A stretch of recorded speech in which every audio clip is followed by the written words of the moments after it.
আমাদের গ্রামে যখনই কোনো মেয়ের বিয়ে হতো তখন তার বিয়ের ৩ দিন আগে তাকে আমার বাবার কাছে মাথার মেসেজ করাতে হতো। যে মেয়ে মেসেজ করিয়ে নিত তার বৈবাহিক জীবন সুখের হতো। আমার বাবা মেয়েটির ঘর বন্ধ করে অন্ধকার ঘরে মেসেজ করত, যেখানে কেউই যেতে পারত না। একদিন আমি লুকিয়ে দেখলাম যে বাবা কিভাবে মেসেজ করে, এবং তা দেখেই আমার পায়ের তলার মাটি সরে গেল। আমি দেখলাম বাবা মেয়েটিকে মাটিতে ফেলে। আমার নাম রিমা। আমি আমাদের গ্রামে বড় হয়েছি, একটা বিশাল জমিদার বাড়িতে। আমি মা বাবার একমাত্র মেয়ে। বাড়িতে আমার দাদুও থাকতেন। ছোটবেলায় ঠাকুরমা মারা যাওয়ার পর থেকেই উনি আমাদের সাথেই থাকেন। দাদু এমনিতে খুব ফিটফাট, শরীর স্বাস্থ্যের দারুণ যত্ন নেন। আর বাবার বয়সও বেশি না, কম বয়সেই বিয়ে করেছিলেন। আর আমি খুব তাড়াতাড়ি এসেছি পৃথিবীতে। আমাদের পরিবার ছিল খুবই ধনী। দাদুর অনেক ব্যবসা ছিল, শহরেও দোকানপাট ছিল অনেক, ফলে আমাদের কখনো টাকা পয়সার টানাটানি হয়নি। বিশাল বাড়ি আমাদের, এত বড় যে মনে হতো গোটা গ্রামটাই যেন সেই বাড়ির আঙিনায় আটকে যাবে। বাড়ির কাজের লোকজনও অনেক, তাই মা বা আমার কখনো ঘরের কোনো কাজ করতে হয়নি। আমাদের গ্রামটা ছোট হলেও একটা প্রথা ছিল, যেটা বাইরের কেউ জানত না।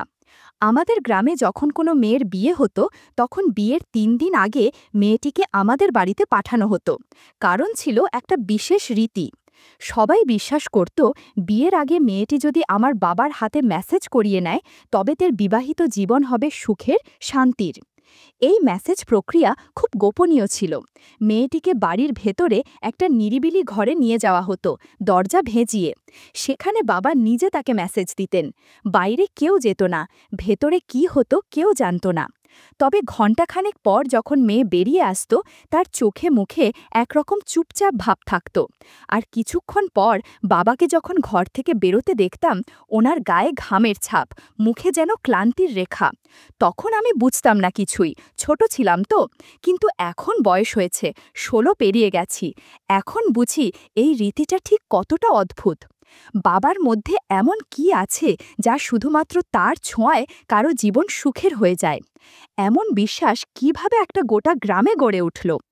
একদিন আমি সব দেখেছি লুকিয়ে, আর যা দেখেছি তাতেই যেন ভেতরটা কেঁপে উঠেছিল। তারপর থেকেই এই বাড়ি, এই রীতি আর বাবাকে আমি এক অন্য চোখে দেখতে শিখেছি। আমি আমার বাবাকে খুবই বিশ্বাস করতাম। ছোট থেকে দেখেছি উনি পরিবারের জন্য কত কষ্ট করেন, কি যত্ন করেন আমাদের। কিন্তু একটা ব্যাপার আমার মন থেকে কিছুতেই মেনে নিতে পারতাম না। আমাদের গ্রামে সেই অদ্ভুত প্রথা, বিয়ের আগে মেয়েদের আমার বাবার হাতে মেসেজ করানোর বিষয়টা। ছোটবেলায় বুঝতাম না ঠিকঠাক, তখন মনে হতো হয়তো এটা কোনো দরকারি রীতি। কিন্তু বয়স বাড়ার সাথে সাথে যখন নিজে নিজেই অনেক কিছু বুঝতে শিখলাম, তখন একটা অস্বস্তি শুরু হলো ভেতরটা জুড়ে। আমাদের বাড়িতে কখনো কিছুর অভাব হয়নি। দাদুর প্রচুর সম্পত্তি, শহরে বড় বড় ব্যবসা, অনেক কাজের লোক, সব কিছু ছিল। কিন্তু আমার বাবাকে যখন দেখি ওইসব মেসেজ দিতে নিয়ে গিয়ে মেয়েদের ঘরের ভেতরে বন্ধ করে দেন, তখন ভেতরে ভেতরে একটা অদ্ভুত যন্ত্রণা হতো। ভাবতাম এত সব থাকার পরও উনি কেন এমন কিছু করছেন যেটা একেবারেই অস্বস্তিকর। আমি ছোট থাকতে ভাবতাম বাবা হয়তো মেয়েটির ভালো চাচ্ছেন, ওর সুখের জন্যই সব করছেন। কিন্তু এক রাতে একটা মেয়েকে ঘর থেকে বেরোতে দেখলাম, মুখটা একদম ফ্যাকাশে হয়ে গিয়েছিল, চোখে মুখে অদ্ভুত এক চাপা ভাব। সেই মুহূর্তেই আমার বিশ্বাসে ধাক্কা লাগলো, মাথায় হাজারো প্রশ্ন ঘুরতে লাগলো। সত্যি কি এই মেসেজ এতটা দরকারি, নাকি এর আড়ালে লুকিয়ে আছে এমন কিছু যা কাউকে বলা হয় না? আমি খেয়াল করেছিলাম যখনই কোনো মেয়েকে ঘরে নিয়ে যাওয়া হয়, আমাকে ঘরের ধারে কাছেও যেতে দেওয়া হয় না। এমনকি মা আর দাদু পর্যন্ত বিষয়টা জানেন, বুঝতে পারি। এটা আরও ভয় লাগায়, বাড়ির সবাই যদি জানে তাহলে এই নিয়ম চলছেই বা কেন। আমি ঠিক করেছিলাম সব নিজের চোখে দেখে নেব। ওই ঘরের জানলাটা যেখানে খানিকটা ফাঁকা, সেখান থেকে একবার উঁকি দিয়ে দেখে নেব কি হয় ভেতরে। আর সেই সুযোগ একদিন এলো। আমাদের গ্রামের একটু দূরের এক বাড়ির মেয়ের বিয়ে ঠিক হয়েছিল। তার বিয়ের ৩ দিন আগে তার বাবা নিজে এসে আমাদের বাড়িতে রেখে গেলেন তাকে। বললেন, আপনারা মেসেজটা করে দিন আজ রাতে, যেন মেয়েটার দাম্পত্য জীবন ভালো কাটে। বাবা একরকম হাসতে হাসতেই তাকে ভেতরে নিয়ে গেলেন। ওকে কিছু একটা পান করালেন আর বললেন, আপনি ঘরের ভেতরে যান, আমি আসছি। আমি তখন জানালার কাছে লুকিয়ে দাঁড়িয়েছিলাম, একদম প্রস্তুত ছিলাম এই দৃশ্য দেখার জন্য। কিন্তু ঠিক তখনই আমার পেছন থেকে কে যেন ডাকল। ঘুরে দেখি আমার মা। ওনার মুখে আমি প্রথমবারের মতো রাগ দেখলাম। উনি কখনো আমাকে বকা দেননি, কখনো গলা তোলেননি, কিন্তু সেদিন উনি যেভাবে কড়া গলায় কথা বললেন আমি পুরো থমকে গিয়েছিলাম। উনি বললেন, এই ধরনের কৌতূহল থেকে সরে দাঁড়াও, যদি আবার এভাবে জানালা দিয়ে উঁকি দেওয়ার চেষ্টা করো তাহলে বাবার সঙ্গে কথা বলবো, তোমাকে হোস্টেলে পাঠিয়ে দেব। আমি তো হোস্টেলের নাম শুনেই আঁতকে উঠি। ওখানে গেলে মা বাবার সঙ্গে থাকা হবে না, ভালো খাবারও নাও পেতে পারি, বন্ধুদের ছেড়ে একা একটা জায়গায় থাকতে হবে, এসব ভাবতেই ভয় লাগত। আমি কাঁদতে কাঁদতে মায়ের সামনে হাত জোর করে বললাম, আমি আর কোনো দিন এমন করব না, দয়া করে বাবাকে কিচ্ছু বলবেন না। মা কিছু না বলে চলে গেলেন। কিন্তু ওই রাতের পর থেকে আমার ভেতরে একটা পরিবর্তন চলে এলো। আমি যতই চুপ থাকি মনে মনে ভাবতে লাগলাম, এই বাড়ির অন্ধকার ঘরে ঠিক কী ঘটে আর কেন সব মিখে বলা যায় না। তখন মা আমার মাথায় হাত রেখে বললেন, রিমা, তোমার বাবা যখন মেয়েদের মেসেজ করেন তখন কেউ সেটা দেখলে উনি খুবই অপছন্দ করেন, এমনকি উনি এই অধিকার আমাকে পর্যন্ত দেননি। তুমি এসব দেখতে চাও? সাহস তো তোমার আছে, নিজের কাজ নিয়ে ব্যস্ত থেকো। আমি মাকে বললাম, মা, আমি আর দেখব না। এই কথাগুলো বলেই আমি নিজের ঘরে চলে আসলাম। কিন্তু মনে হচ্ছিল মা আমার সাথে এমন আচরণ করেছেন যা আগে কখনো হয়নি। এ কথা মাথায় বারবার ঘুরে বেড়াচ্ছিল। আমি যদি মেসেজ হওয়ার বিষয়টা মেনে নিই তাহলে কি এমন মেসেজ হয় যে কেউ ঘরের কাছাকাছিও যেতে পারে না? আর যদি বাবার মেসেজ এতই সৎ হয় তাহলে কেন এমন নিষেধাজ্ঞা? এরপর মনে নানা প্রশ্ন জমতে শুরু করল, কিন্তু নিজের কাছে কোনো উত্তর দিতে পারছিলাম না।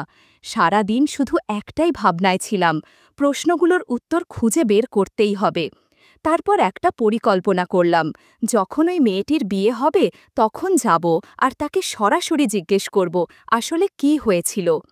মেয়েটির বিয়েতে সবাই গিয়েছিলাম আমরা। বিয়ের ভিড়ে আমি তাকে একলা পেয়ে বললাম, দিদি, বাবা আপনাকে এমন কি মেসেজ করলেন যার কারণে আপনার মুখ এতটাই বিষণ্ণ লাগছিল? ও মুচকি হেসে মুখ ফিরিয়ে নিল, আর কোনো কথা বলল না। আমি অনেকক্ষণ চেষ্টা করলাম তার সাথে কথা বলতে, কিন্তু সে মুখ খুলতে রাজি হয়নি। হতাশ হয়ে আমি ওর ঘর থেকে বেরিয়ে এলাম। আমি বুঝতে পারলাম না আমার প্রশ্নের উত্তর কিভাবে পাব।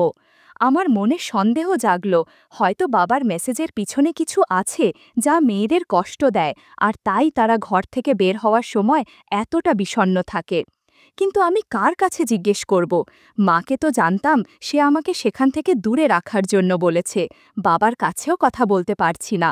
বয়স বাড়ার সাথে সাথে বাবার এই কাজ নিয়ে আমার বিরক্তি আর ঘৃণা বাড়তে লাগল।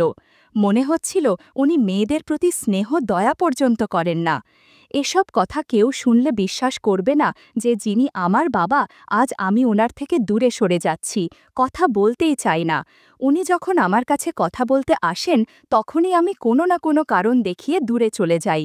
গ্রামের মানুষ অন্ধ বিশ্বাসে বিশ্বাস করে, মনে করে বাবার হাতে কোনো জাদু আছে, মেসেজ করলেই মেয়েদের বৈবাহিক জীবন সুরক্ষিত হবে। আর এই ভয়ে মেয়েদের পরিবারের লোকেরা নিজেদের মেয়েদের আমার বাবার কাছে ছেড়ে দেয়। আর আমার বাবা সেই সুযোগ নিয়ে কি করে সেটা কেউ জানে না। আর মেয়েরা, ওরা তো কিছু বলতে পারে না। আমি এতটাই উদ্গ্রীব হয়ে উঠেছিলাম সবকিছু জানতে যে সিদ্ধান্ত নিয়েছিলাম আমাকে সত্যি সত্যি জানতে হবে ওই মেয়েদের সাথে আসলে কি ঘটে। ভাবলাম ওই ঘরের আশেপাশেই লুকিয়ে বসে সব দেখব, বুঝব আর গোপন কথা জানব। তখনই আমার মনে দৃঢ় সিদ্ধান্ত জন্ম নিল, আমি এই কাজটাই করব, সত্যিটা জানব। তবে সঙ্গে সঙ্গে ভয়েরও একটা ছায়া এসে ঢুকল মনের মধ্যে। ভাবলাম, যদি মা বাবা জানতে পারে ওরা রেগে আমাকে হোস্টেলে পাঠিয়ে দিতে পারে, তখন আমি কি করব? কিন্তু তারপরও ঠিক করলাম ওদের যা খুশি করুক, আমি সত্যিটা জানতে বাধ্য। ভেবেছিলাম যদি সত্যিটা না জানি তাহলে বাবা আর কত মেয়ের জীবন নষ্ট করে ফেলবেন। তাই যখনই গ্রামে কোনো মেয়ের বিয়ে হবে আর সে মেসেজের জন্য আমাদের বাড়িতে আসবে, আমি আগে থেকে সেই ঘরে গিয়ে লুকিয়ে থাকব। যা কিছু ঘটবে নিজের চোখে দেখব। তারপর বাবার সেই নোংরা দিকটা সবাইকে জানাব। হঠাৎ মায়ের কথা মনে পড়ল। মা বাবাকে এত বিশ্বাস করে, মেসেজের সময় যেন কোনো বিঘ্ন না হয় সেজন্য মা আমাকে বকাঝকা করেছেন। মা এমনই সতর্ক থাকেন যাতে ওই ঘরের আশেপাশেও কেউ না যায়। কিন্তু মা জানেন না বাবা মেসেজের নামে আসলে কি করছেন, আর মা সেটা জানলে হয়তো নিজের ওপরেই অপরাধ মনে করবেন। আমি বারবার ভাবতাম, মেয়েদের পরিবারগুলো কি একবারও ভেবে না যে মেসেজের মাধ্যমে জীবন সুন্দর হয় না? জীবনের সুন্দর হওয়া নির্ভর করে ভাগ্যের ওপর, সংস্কারের ওপর। মেসেজের সঙ্গে কি সম্পর্ক? কিন্তু এসব কেউ বোঝে না, তাই আমারও কিছু করার নেই। তাই ঠিক করলাম, আগে সব ঘটনা নিজে দেখব, পুরো সত্যটা জানব। তারপর ঘুমিয়ে পড়লাম, মনে করলাম পরের বার আসল গল্পটা বুঝে নেব। সকালে উঠে জানলাম গ্রামে আর একটা বিয়ে হয়েছে, আর মাত্র ৮ দিন বাকি। আমি আগ্রহ নিয়ে অপেক্ষা করতে লাগলাম, কবে মেয়েটিকে আমাদের বাড়িতে মেসেজের জন্য নিয়ে আসা হবে। তখনই সব কিছু জানতে পারবো, বাবার রহস্য ফাঁস করব, আর ওকে শাস্তিও দিতে পারবো। বাবার প্রতি আমার যত ঘৃণা তাও প্রকাশ করার সুযোগ পেতাম। দিনগুলো দ্রুত কেটে গেল। অবশেষে মেয়েটির বাবা মেয়েটিকে মেসেজের জন্য আমাদের বাড়িতে নিয়ে এলেন আর চলে গেলেন। এবার আমাকে সত্যিই সবকিছু জানতে হবে। আগেই একটা পরিকল্পনা করেছিলাম। মায়ের কাছে বললাম, মা, আজ মাথা খুব ব্যথা করছে, তাই শুতে চাই। মা ভাবলেন হয়তো সত্যিই শরীর খারাপ, ওষুধ আর দুধ দিয়ে চলে গেলেন। আমি ওষুধ পকেটে করে দুধ খেয়ে নিজের ঘরে গেলাম। বিছানায় বালিশগুলো সাজিয়ে তার উপর চাদর দিলাম, যেন সবাই ভাববে আমি ঘুমাচ্ছি। এরপর লুকিয়ে ঘরের দিকে গেলাম। ভেতরে ঢুকেই নজরে পড়ল ঘরটা খুবই সুন্দর সাজানো, আর তখনই চোখ পড়ে গেল পেছনের দিকে একটা দরজায়, যেটা আগে কখনো দেখিনি। কিন্তু যাই হোক, আমাকে তো সব কিছু জানতে হবেই, তাই আমি ধৈর্য ধরে ঘরের ভেতরে লুকিয়ে বসে রইলাম। কিছুক্ষণ পর বাবা মেয়েটিকে নিয়ে এলেন। ঢুকেই পেছনের দরজাটা খুলে দিলেন। দরজা খুলতেই আমি যা দেখলাম, ওটা দেখে আমার অন্তর কেঁপে উঠল। দাদু সেই দরজা দিয়ে ভেতরে ঢুকলেন, মেয়েটিকে ধরে পেছনের দিকে নিয়ে যেতে লাগলেন। আমি আর ধৈর্য ধরে রাখতে পারলাম না, হঠাৎ বাইরে বেরিয়ে এলাম। আমাকে দেখে তারা হকচকিয়ে গেল। বাবা রেগে আমার দিকে চেয়ে রইলেন। তখন আমি জোরে জোরে চিৎকার করতে শুরু করলাম। আমার চিৎকার শুনে মা ঘরে এসে আমাকে চুপ করাতে লাগলেন। আমি বললাম, মা, আপনি জানেন না ওরা ভিতরে কি করছে? মা ধীরে ধীরে বললেন, আমি তো জানি এই ঘরে কি হয়। আমি বললাম, তাহলে আমাকে সত্যিটা বলুন, না হলে আমি পুরো গ্রামকে বলে দেব। বাবা মাথা নিচু করে দাঁড়িয়ে রইলেন, তার চোখ থেকে একটার পর একটা জল ঝরছিল। মেয়েটি দাদুর কাছ থেকে হাত ছাড়িয়ে দূরে দাঁড়িয়ে রইল, তারপর পেছনের দরজা দিয়ে পালিয়ে গেল আর সবাইকে জড়ো করে নিয়ে এলো। দাদু নিচে মেঝেতে বসে কাঁদতে কাঁদতে বললেন, সবাই আমাকে ক্ষমা করে দাও। এরপর আর কিছু বলতে পারলেন না। তারপর বাবা বললেন, আমি আসলে মেসেজ করি না। আমার এমন স্বভাব যে কোনো মেয়ের বিয়ের আগে তার সাথে সম্পর্ক করতে চাই। তাই আমি গ্রামে এই রেওয়াজ চালু করেছি, যাতে মেয়েরা আমার কাছে মেসেজ করতে বাধ্য হয়, আর এতে তাদের জীবনে সুখ আসে। তবে আসলে বাবা আমাকে জোর করে এই কাজ করাতেন। মেয়েদের ওই ঘরে নিয়ে আসতাম আমি, আর বাবা তাদের ধরে পেছনের দরজা দিয়ে বাগানে নিয়ে যেতেন, সম্পর্ক গড়ে তুলতেন। আর যারা মুখ খোলার চেষ্টা করত তাদের দমিয়ে রাখতেন হুমকি দিয়ে। কেউ কেউ যদি কথা বলতো, বাবা ওদের এবং তাদের পরিবারকে ভয় দেখাতেন প্রাণে মেরে ফেলার হুমকি দিয়ে। মেয়েদের যেখানে বিয়ে হতো, বাবা তাদের প্রচুর সম্পত্তি দিতেন, যাতে মেয়েরা খুশি থাকে। এই কারণেই গ্রামের সবাই ভাবত মেয়ের জীবন সুখের কারণ এই মেসেজ, কিন্তু আসলে সেটা সম্পদ আর হুমকির ফল। সব কিছু জানতে পেরে আমার পায়ের তলা থেকে মাটি সরে গেল। আমি বাবাকে ঘৃণা করতাম, কিন্তু বুঝতে পারলাম উনি বাধ্য ছিলেন। সব কিছু চালাচ্ছেন আমার দাদু। আমি ওনার জন্য লজ্জিত। কিছু বলার আগেই আমি সোজা নিজের ঘরে চলে গেলাম, কেঁদে ফেললাম। ভাবলাম মেয়েদের বাইরে নিরাপত্তার কথা বলি, হয়তো প্রয়োজনও। কিন্তু যখন নিজের ঘরে এমন রাক্ষস বাস করে, তখন বাইরে কি নিরাপত্তার দরকার? বন্ধুরা, ইউটিউবের গল্পগুলো শুনে মজা না পেলে আমার ওয়েবসাইটে দেয়া গল্পগুলো শুনতে পারো। সেখানে প্রতিদিন খোলামেলা গল্প আপলোড করা হয়। কমেন্টে ওয়েবসাইটের লিংক দেয়া আছে।